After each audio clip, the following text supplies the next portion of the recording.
Well, good afternoon. For any of you who were not in worship earlier today, let me say hello. It is good to see you. Thank you for coming. And if you if you missed the explanation, it's cold in here. That part you knew. What you didn't know is that this is what happens with the boiler system that we have and the change of temperature. And a couple weeks ago, it got unseasonably warm, and then it got unseasonably cold. And you can spend all transitional seasons chasing that. We chose not to chase it, so sorry. You get to be cold. But we will, and feel free to huddle together for warmth if you need to do that. Just don't build any fires. Today we are honoring, as you know, our good friend and an extraordinary person as well as a magnificent organist, the irreplaceable Robert Day.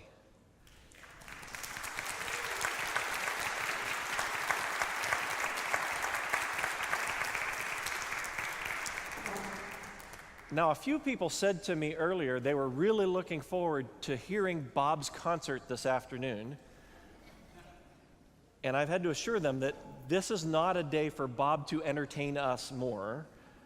If anything, it is a day for us to entertain Bob, but the idea is to honor Bob by having some of his friends and others who want to offer words and or music in tribute to him today.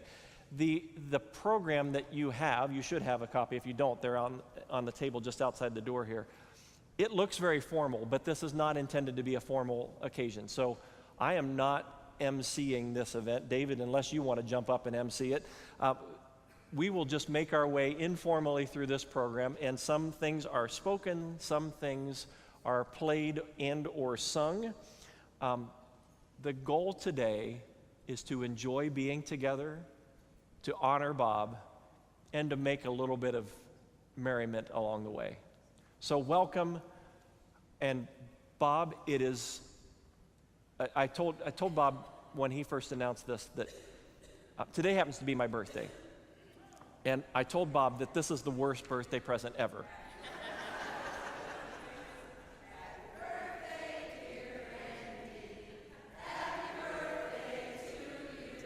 All right, that's enough of that. So without further ado, I want to invite Carmen Massaro. Carmen is Bob's go-to sub, and so we know Carmen pretty well here, and Carmen is going to start us off with appropriately, when in our music, God is glorified.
Thank you, Carmen.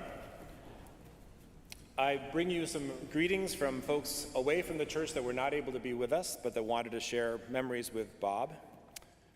Congratulations on your 37-year tenure as organist for the Church of the Savior. Jonathan and I have very fond memories of our time in Cleveland and at COTS, working with you, the choral and handbell musicians, and others in the church family. How fortunate I was to have the opportunity to share in music ministry with you, even for a short amount of your tenure. Have you added up how many Sunday services, weddings, funerals, and concerts you've played? No. You witnessed a lot of change, and no doubt your calm and steady presence helped to pave a smooth path for numerous transitions in leadership. One particular memory regarding your talent I have shared with multiple people. It was a Lessons in Carols service, who knows what year. The choir was singing Alfred Burt's Some Children See Him. Unfortunately, the tenor soloist began the a cappella solo in the wrong key. You and I made eye contact, and I knew not to be concerned. As the solo concluded, your gift of perfect pitch enabled you to gently pick up where the soloist ended. Then you improvised a modulation for the choir to enter in the right key. It was impressive. Well done, good and faithful servant. Enter now into the joy, fun, and adventure of retirement. Jan McNair.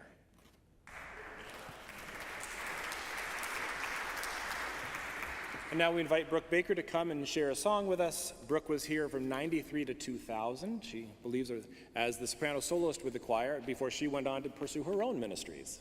Jan.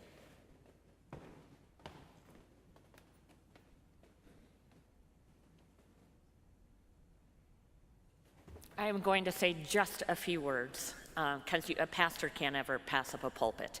Bob and I met here at Church of the Savior, and our friendship started and has taken us many places, to baseball games and to Broadway shows and to the Indy 500 and many, many things. But it has always been the music that brought us together and that keeps us together.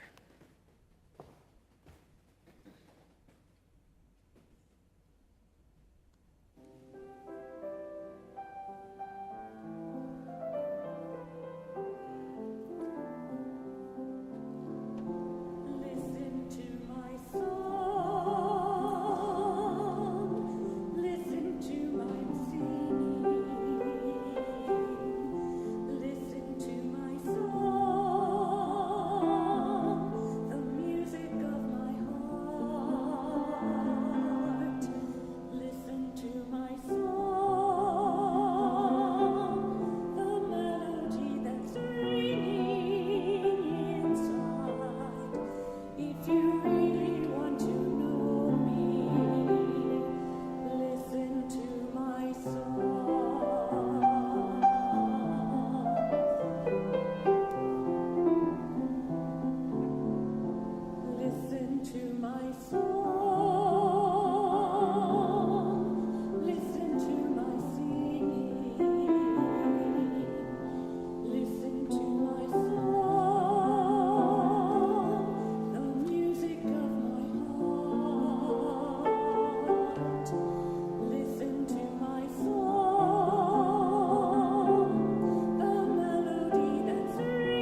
That was beautiful.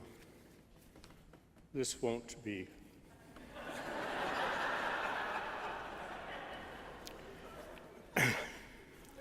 "37 years. 37 years. Bob, first thing I want to say, and I think a lot of people here would agree with me, is nobody likes a quitter.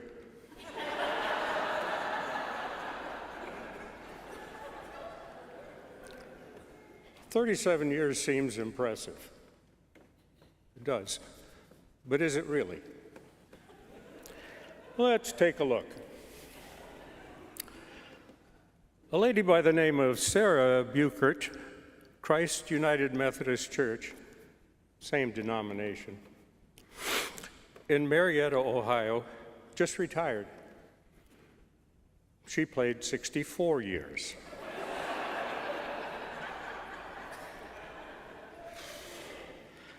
A gentleman by the name of Ray McKay, up in Nova Scotia at the Westmount United Church, has just turned 100 years old. He is still playing.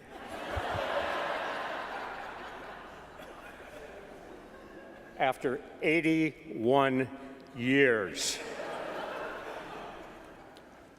And finally, we know from Genesis, Methuselah lived 969 years, I believe. Methuselah's wife, Edna, was the local organist. We don't know how many years Edna played, but we know she played many scores.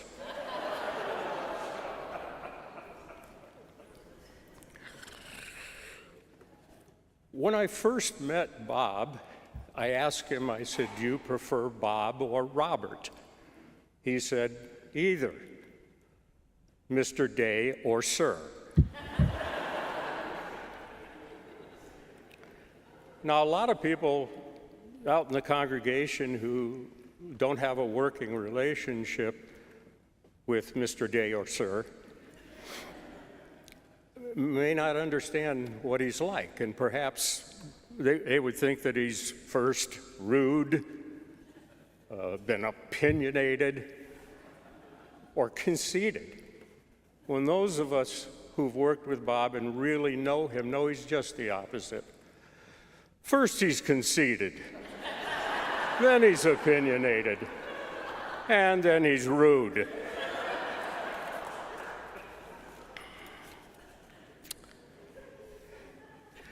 What a day we have had.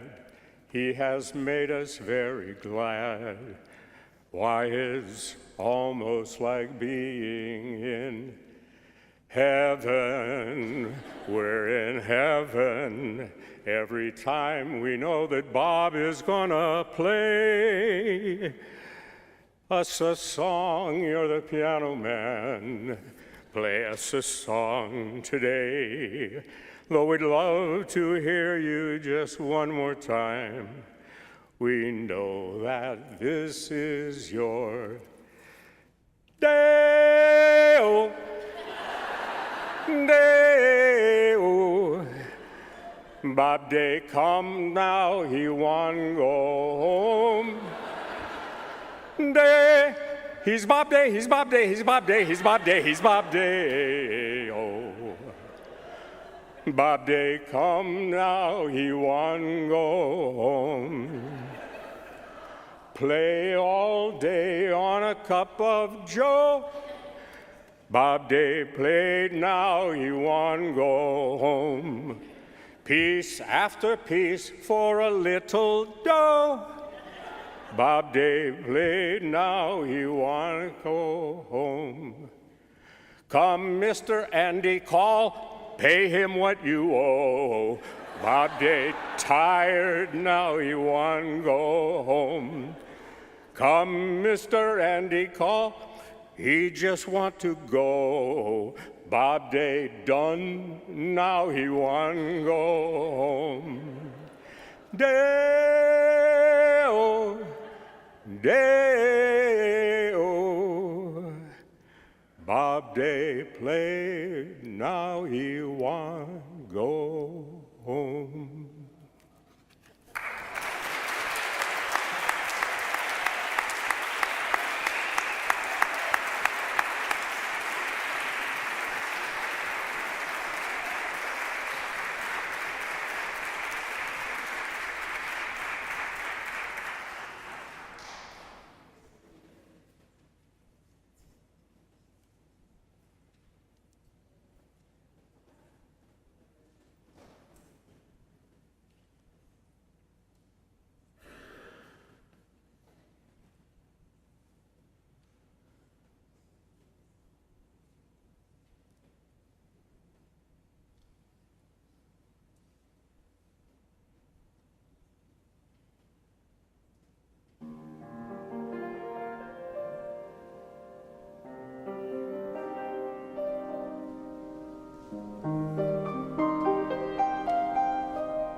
Alaska. But I have a tribute to Bob. I'm sorry? Oh, I'm sorry. Is this better? Okay. I am Bob's sister, Mary Jane, and his brothers and sisters and some nieces and nephews and all that. We're going to sing a little tribute to him. But before we do, I'm going to read a poem. So now, did you hear that I'm Mary Jane and I'm Bob's sister? Did you get that? Okay. Okay. Anyway, this is to Bob from prelude to postlude. When God created you, dear Bob, he gave you music genes, not rock and roll like Elvis, but to sacred tunes you leaned. Like Bach and Charles Wesley wrote, anthems and cantatas. You listened, they enraptured you, and you said, play, I gotta. You earned degrees, taught Triway kids. In 1986, Dick Hobart left, and you were hired to feed your organ fix. Your fingers mastered preludes, they accompanied choral works, they led the hymns and soloists and offered other perks. You played for weddings, Holy Week, and late on Christmas Eve.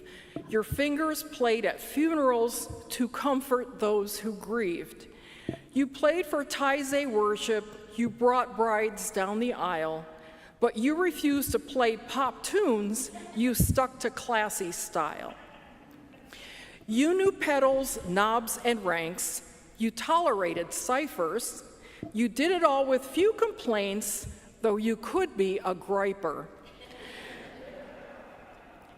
You were always here except 1 week in March. Spring training called, you fled the bench. For baseball, you were parched. For many people in the pews, your sound left them inspired. You've outlasted ministers and directors of the choir. No one ever heard mistakes, but you recall a few. As worship changed, the praise band came, the one great constant, you. You came, you played, you conquered, you had an inborn drive. The music that you played right here made worship come alive. No more Sundays at the Keys, no more Easter's toccata. We don't want to see you go, but today I guess we gotta.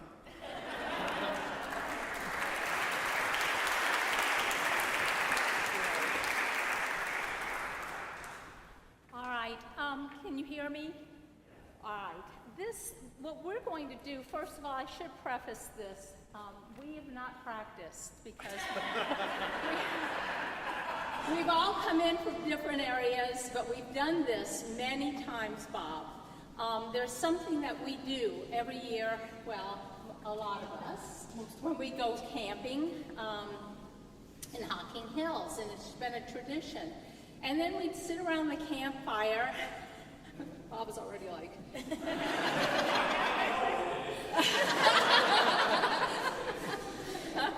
sorry. So anyway, we would sing this song and just make up verses as we go. So I figured it's just like being around the campfire and doing the verses as we go.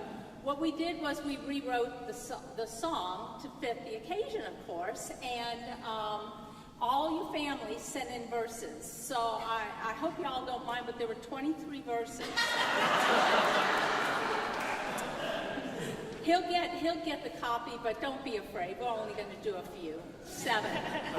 We'll do 7. Now, the refrain is very easy, and after hearing some of the voices and the musical talent here, I hope you will join us. Now, in the refrain, really, you'll know the song, believe me. You will know this song. It's based on a French song, and I hope you will join us. The words go as, all the music, think of all the music, think of all the notes. Have you figured out the song yet?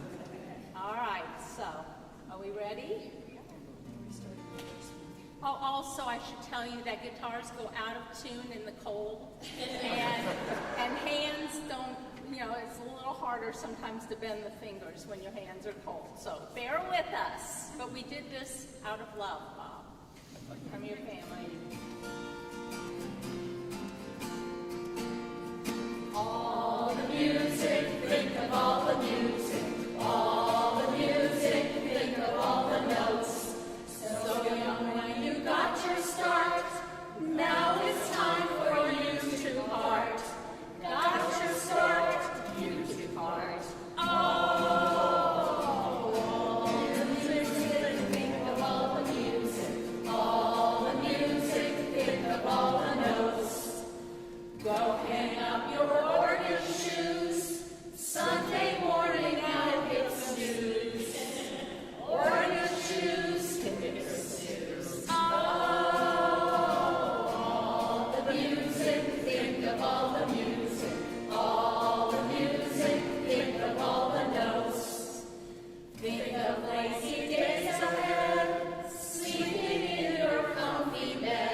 Trying to think through how best to celebrate today with Bob, I knew that we needed to have the organ sound. Carmen, we thank you for your sharing earlier. I asked our friend Don Verkeulen, who's the music director at First Baptist Church, to come and share his skills on the organ as well. And I challenged him to try and find a way that Bob has made use of all the pipes in the organ as available, but not always necessarily at the same time. So the challenge was for Don to find a piece that would let you hear all the pipes that are available, some that probably shouldn't be played perhaps, we have to see. But because I think it's only fitting that the pipes sound in praise for Bob in the way that Bob has made them sound in praise for God.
The Reverend Dr. Charles Yost was senior pastor at Church of the Savior for 17 of Bob Day's 37 years as organist. He and Barb regret that they cannot be with us today due to a prior family commitment. Here are his reflections. How does one summarize in a few words a relationship that goes far beyond employer-employee and spans over 2 decades?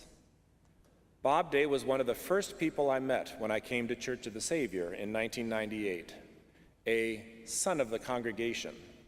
He quickly became a resource not only on the music program, but all the helpful things the new pastor needs to know about who is related to who, where the sacred cows are, and when to feed them, and things like that. You get the idea.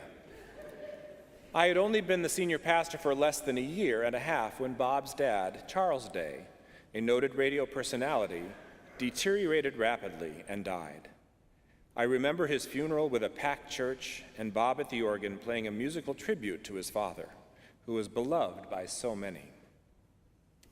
In the year 2000, our family was part of a chancel choir tour of Germany. During that trip, our sons, who were in college at the time, got to know those folks a lot better, including Bob. And when it came time for Tim to get married, he and Jenny insisted that Bob Day be the organist for their wedding, even though they were getting married in Frankfort, Kentucky. Bob readily agreed. In the 17 years I was senior pastor, I never remember a Sunday that Bob called in sick, nor was the snow ever too deep for him to arrive in time for the 8:30 service, ever. Church holidays are always spectacular with Bob at the organ. I would always try to come into the sanctuary early on Christmas Eve to hear his 20 minutes or so of prelude music. It would always calm me down and get me in the right frame of mind for the service. His Palm Sunday prelude is one of my favorites. Easter, of course, ends with Vitor Toccata, and I would secretly hope that no one engaged me in conversation while Bob was letting it rip. I look forward to Thanksgiving, Johann Sebastian Bach's Now Thank We All Our God. If he had time after a wedding, I would always ask him to play it before he left for the day. Speaking of weddings, like most pastors and organists who worked together for many years, Bob and I could write a book. I had hand signals that told Bob when the bride's mother was seated, when the bride made it to the front of the church, and things like that. Bob never missed a wedding rehearsal or was late to a wedding. Like me, Bob prefers a bit of dignity in our formal sanctuary setting. I remember the time a couple wanted their dog to have the rings tied to its collar and walk down the aisle at the time of the ring ceremony. Needless to say, that did not happen. Bob never refused to play a hymn, no matter what I selected.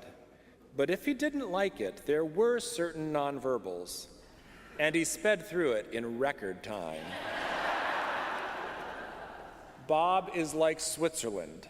When folks in the congregation didn't see eye to eye, when there was controversy in parking lot meetings, Bob stayed neutral. He just kept playing the organ. One of the things I like best about Bob is the fact that he plays loud postludes. I remember so well a certain woman in the congregation who has now gone on to her eternal reward, who would share her opinion with me as she shook hands at the door following the service. Usually, her remarks were negative, and she would proceed to tell me what I should do about it. Of course, Bob's postlude music was so loud that I couldn't hear a word she was saying. I would just nod and smile, and she went on and on. Well, we are at the end of an era today. Nobody else in the nearly 100-year history of Church of the Savior has served on staff for 37 years, not even close. But that is the legacy of Robert H. Day. More than an organist, more than a friend, Bob has been and continues to be a faithful disciple of Jesus Christ. Good organists are few and far between, but a good organist with the gentle spirit and the genuine Christian nature of Bob Day are like a needle in the haystack. We owe Bob a debt of gratitude that money cannot supply. My hope is that you will have a long and happy retirement, Bob. I know you will continue to enjoy playing the organ, and I know you will always be a cherished member of Church of the Savior. May God bless you today and always. The Reverend Dr. Charles Yost, Pastor Emeritus, Church of the Savior.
Friends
So I'm a little surprised that Steve DeLauro didn't do this. You are maybe familiar with the practice of the Friars Club? No? I see a few head nods in the family section.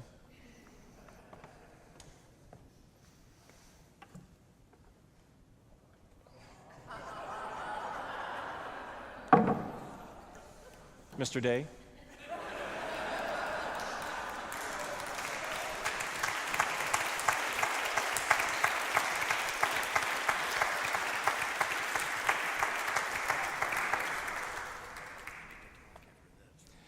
Bob just made sure I remembered that he gets to talk after me. I wish I had the crown and scepter to go with the throne. Soon enough, soon enough. When I first shared the news with the previous congregation I served that I'd been appointed to Church of the Savior, our lay leader, Nancy Gray, had lots of questions for me. She and her husband, Ted, had started out here in Cleveland, living in Cleveland Heights. Ted had an OBGYN practice here. And Nancy and Ted attended Church of the Savior, where she helped to teach the early elementary Sunday school class. This was many years ago. Now, Nancy also was very musical, very musically inclined, loved all things music. And so one of the first questions she asked me is, who is the organist at Church of the Savior now? And I said, Bob Day. Little Bobby Day is the organist? Aside from Bob's late sainted mother, Nancy is the only person who I have met who remembered Bob when he was either little or Bobby. Bob has been around a long time. A long time. He often tells us he's older than dirt. I like to say he came with the granite. Not only has Bob been the organist for 37 years, he was baptized in and grew up in this church. Few people have the span of memory of this place that Bob does. Let me correct that. Few people alive have the span of memory that Bob does. I suppose it's because of Bob's long tenure that he is rather, shall we say, set in his ways. To say Bob doesn't like change is like saying a mouse doesn't like cats, the Dalai Lama doesn't like violence, or the rabbi doesn't like bacon. When things change, Bob generally finds a way to kind of go along, but he makes it known that he'd really prefer not to. Case in point, during COVID, when we realized we needed a better system for locking and unlocking the doors at Church of the Savior, we got this wonderful new electronic locking system that can be operated remotely, and all of us on staff got these brand new fobs that you just swipe in front of the controller and it opens the doors for you and keeps a record of who came and when. Once Bob found out that the old keys would still work, he flatly refused the new fob. Why get something new when the old one works just fine? Speaking of old things that still work,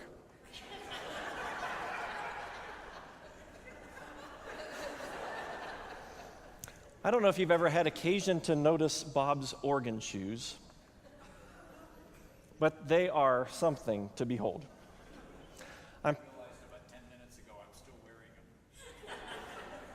You can see for yourself in a little while.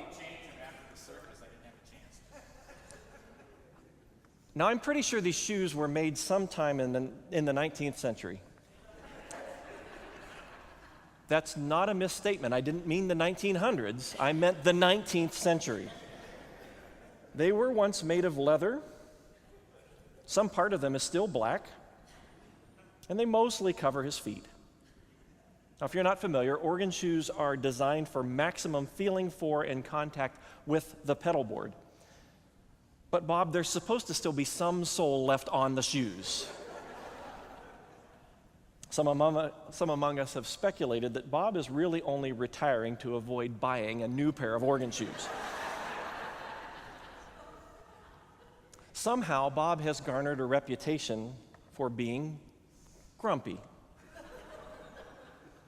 Shocking, I know. But I want you to know that if you've ever experienced the grouchy side of Bob, you should not take it personally. It's not that he's unhappy per se. He just doesn't like your idea. Well, any idea, really. Sometimes including his own. And if you're ever curious whether Bob has an opinion about something, the answer is yes. Bob does indeed have an opinion, and it doesn't take much to convince him to share it with you. And again, and again. He tells me that he's become freer about sharing his opinions as he's gotten older.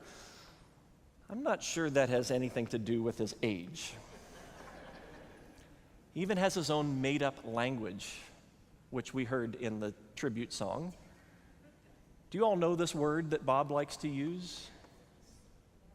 What? Jick. You will find it on his license plate. You will find it in casual conversation. Generally, anything that Bob regards as less than suitable is jick. Be warned. Now, one thing Bob and I disagree about, well, one thing I'm going to talk about today anyway, is how to end hymns. Besides an accomplished tenure as organist, Bob also had a very successful public school music teaching career. His choirs were very good, Tri-Way and Willoughby South, correct? And his students always left his classroom with excellent experiences and a deep understanding of music, which is why it is so perplexing to me that Bob still regards songs in minor keys as sad and major keys as happy. Didn't anyone ever teach you that? So he has this annoying habit of wanting to change the final chord of any hymn in a minor key to a major chord. Except maybe on Good Friday. Maybe. Now, I have been known to cast a furrowed brow or even a surreptitious shaken fist in Bob's direction when he does that, to which Bob just offers in exchange a somewhat playful but defiant stare. He knows there's not a thing in the world I can do to stop him. And he gleefully reminds me that when it comes to making music and worship, he's louder. The organ always wins. Bob does have one or two interests outside of church: musical theater, especially the summer musical theater camp he's played for years; the men's chorus, which he loves and is not ready to give up, which has brought much rejoicing among the members of the group; his love for golden retrievers, which he would gladly choose over two-legged companionship any day; and baseball, another passion we share. A spring training trip is on Bob's and Scott's itinerary every year without fail. At home, watching the game is fine, but if you ask Bob, it's always better to sit on the patio on a warm summer evening, on the deck, thank you, and to listen to the game on the radio. He was so disappointed, nay, downright dismayed, when I told him I didn't have a radio in the house where I could listen to the game, much less one I could carry outside. Now, I love to hear Tom Hamilton calling the game, but I generally need to get in the car to hear him. Shameful, I know. Still waiting for the transistor radio you were going to pull me out of your kitchen drawer and hand to me. Well, after 37 years and at least 2 organ projects, Bob has learned how to get the most out of our 1928 Austin pipe organ. It is a grand instrument, but she's a little temperamental, as they might say. Correct, Carmen? Correct, Don? Correct, Betty? Yes.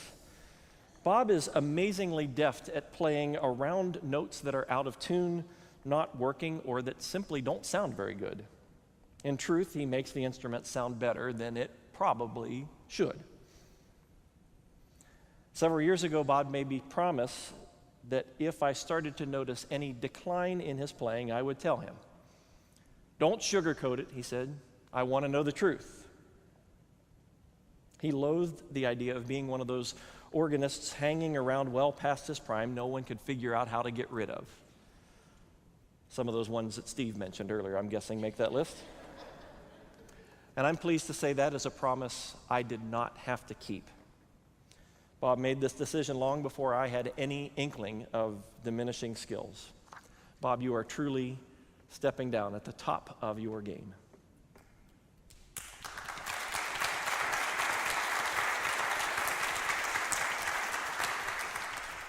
As far as I can tell, there is nothing you have left undone, nothing you owe any of us.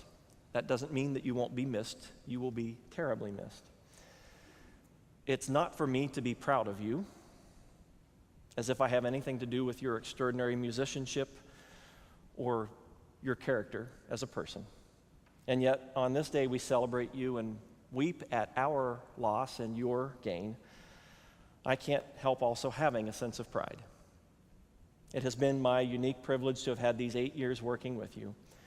And I know that I speak for everyone here, many of whom can claim a much longer relationship and deeper attachment, when I offer my profound and heartfelt thanks for all the music, all the stories, all the laughter, all the time you have given each of us. Most of all, thank you for being who you are. We have all received the better part of this relationship, and we are all better for having had the joy and the honor of being in your company. Thank you.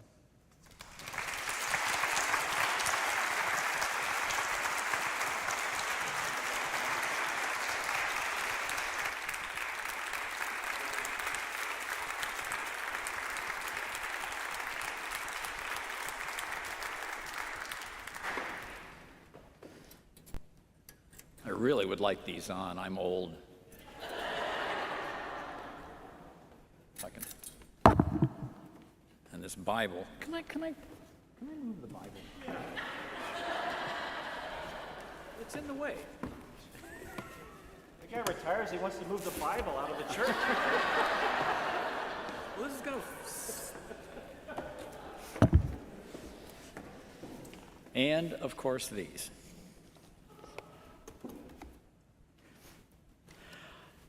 I wrote copy on Thursday, and I feel like I should just throw it all out and start over. All I'm going to say in rebuttal to Andy's remarks is about the shoes. This is my second pair of shoes.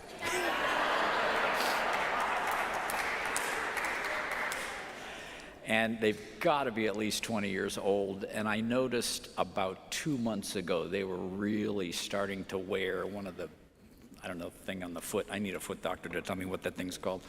Starting to stick out, and it really is a problem with the Vidor. And about a month ago, I thought, I don't know if I can get through the month of April without buying a new pair of shoes just for 2 or 3 weeks. So I made it. I got through the day. Anyway, this is just so overwhelming, and I'll try to be brief. The remarks are not long. All I'll say, and this is off copy, is when I was downstairs, I told a couple of people, this is creepy, because I feel like I'm at my own funeral, but I'm still here. Honest to God, that's what it feels like, and it's just amazing, and I can't wait to hear the stories later of all of you in the program who put this together and how you did it. Because I usually can sniff this stuff out, and maybe a scant puff of smoke, but not much beyond that. And for Don and Carmen, and I hope I don't leave anybody out, Betty and Sarah, and especially Brooke and Steve and Andy and David for putting it all together. This is just amazing. And I'll say one last thing, and then I'm going to read. There is no bigger thrill, at least for me, and I might be the only one, to sit here and hear someone else play this instrument. You have no idea. I could just sit and listen to the two of you play for days. Even if you just played something stupid on an 8-foot flute, I would love it. That's organ talk. So, thank you. What a thrill. I'm looking forward to sitting in the pews and listening to someone else play.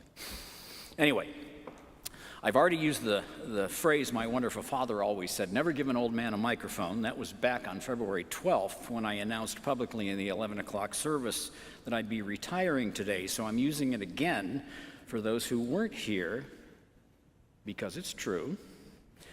And now I'm an old man.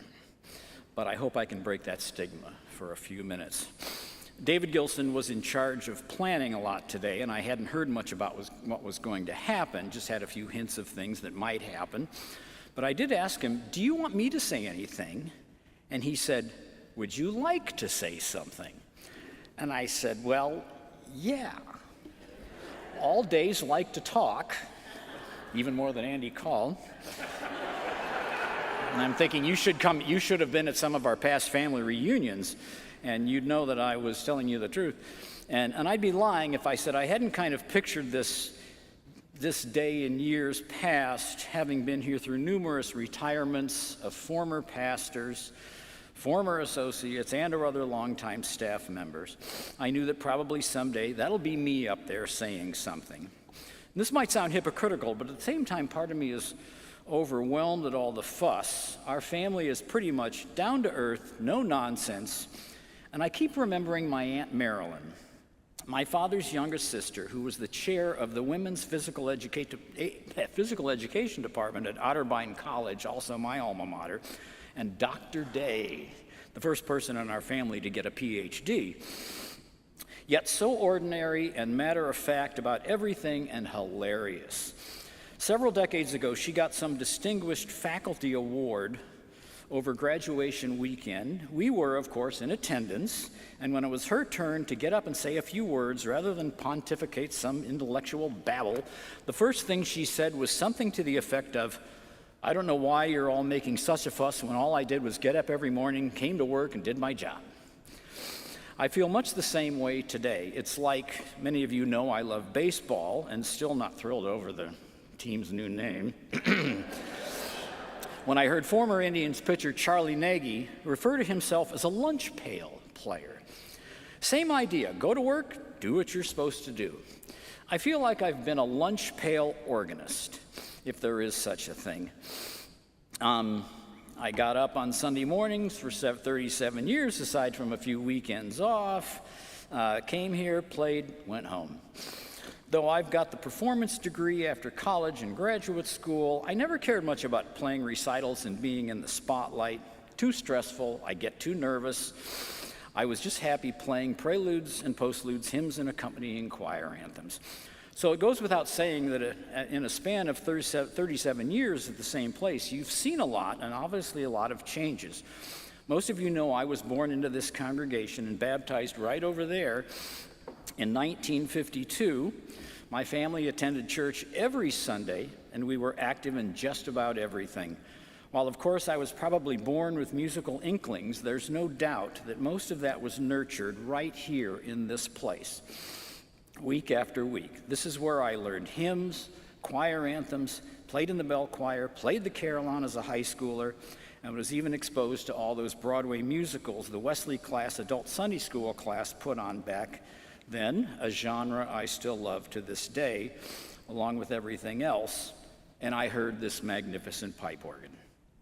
I have scant memories of the East Wing being built and attending the Cornerstone celebration in the parking lot, which would have been around 1958. I would have been 6.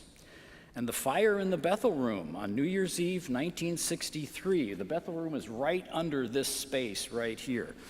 Luckily, it was caught in time, so it was mostly confined to that space. Of course, a lot of us remember when the Great Hall wasn't even there. That space was a parking lot. And when you hear names like Edna Rhodes and the Howson Room, named after Gladys Howson, those are real people who were here when I was growing up and people I knew. Fast forward to me being appointed to this job in 1986. I've been the organist through 5 senior pastors, too many associates to recall, and 4 different directors of music. In 1986, Reverend Andy was probably still in high school, I believe, and Reverend Amanda, I don't think was even born yet. And I was only 34. Seems laughable now that they'd hire some kid like me to be the church organist. At that time, there was only the 11 o'clock service and 2 services in the chapel at 8:30 and 9:30, both identical, and 2 because the smaller, more intimate chapel space was so popular. There was no contemporary service yet, and only 1 major Sunday school chunk from 9:30 to 10:30 for all ages and several age-oriented adult classes, and only the Kingsley class of that group survives now, but thankfully it still thrives. And how the years fly by. I only remember at the time that I told myself I'd like to try to beat my predecessor Dick Hobart's tenure of 32 years. Well, I've done that. And I think it was David Gilson who pointed out recently that I've been the organist here longer than my 30 years of public school teaching, from which I retired in 2005. I mentioned back in February that I'd made the decision to retire last summer. It was kept quiet for a long time, and that choosing the right date was quite a challenge for all the reasons I won't go into again. I do remember that the first thing Reverend Andy said sarcastically was, "Oh, thanks. That'll be quite the birthday present." Yes, today happens to be his birthday, as you know. Then for the past several weeks, you have no idea how many people have come up to me and said, "Oh, we're sorry, but we won't be able to be here on your last day," from the 2 things I just mentioned. I was beginning to think that maybe I'd picked the wrong day. I shared that with former Pastor Charlie Yost just last Sunday. Funny, as you already know, even he was the one who said just last Sunday the same thing. "Sorry, we can't be there. We're going to be in Texas." Anyway, he said people always came up to him when he was pastor here, telling him they would be gone on Christmas Eve or Easter, and he said there were often so many that he wondered if he should just cancel services on those days. So thank you for being here. When I said earlier that I don't quite understand all the fuss, it was my partner Scott who said just a week or so ago when I said something like that at home, he said, "Think of all the lives you've touched," or something to that effect. And it was on that very same day that I got a heartwarming email from Janet Benish of this congregation, who many of you know, speaking on behalf of her entire family about that. It was quite humbling. To close, I'd like to thank all of you and all of those before you who have put up with me. I remember when I started here, how a few people said I played the organ too loud. I always go back to one of our organ tuners always said, "If you own a cannon, you might as well shoot it off once in a while."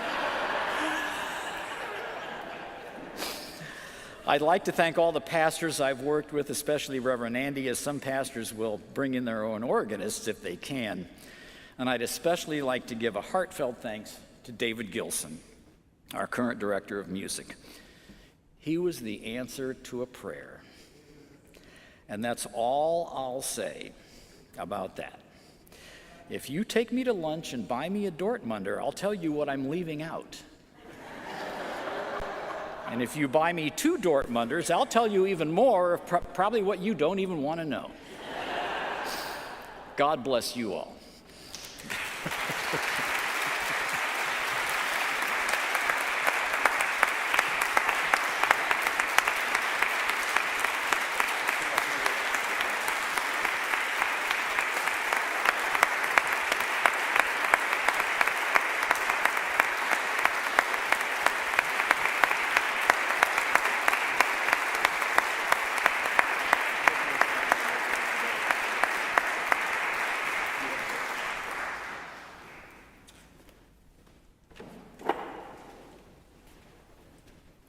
Now, just a moment, we do have a few gifts to give Bob, one of which apparently is going to be Rolf. But we want to make sure we get a chance to share to share some gifts, and David's going to start. And then choir, after we do that, come up to the chancel stairs. It'll be fine. Bob, so first of all, as they've been well mentioned, and we can see them now, want you to still play the organ. And we figured you deserved a third pair.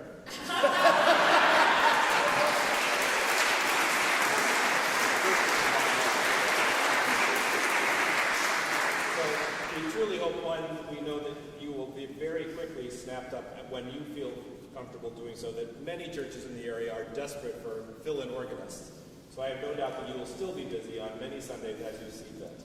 But we also look forward to having you back with us, filling in, and also just offering special music as you choose. But know that you are always welcome, because this is your home church, and we are grateful for that.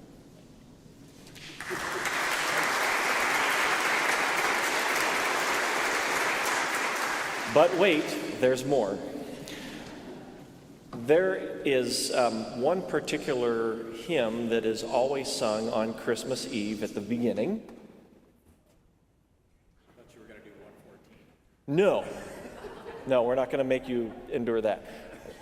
There is a hymn that needs to be sung on Christmas Eve every year to open the service, which is, well, no, Bob, say it, yeah. O come, all ye faithful. And there is one particular harmonization of that must be played, which is Sir David Wilcox. And those who are especially church music nerds, or looking at the organists in the room, there is one particular chord of one particular verse that musicians will tell you it's not Christmas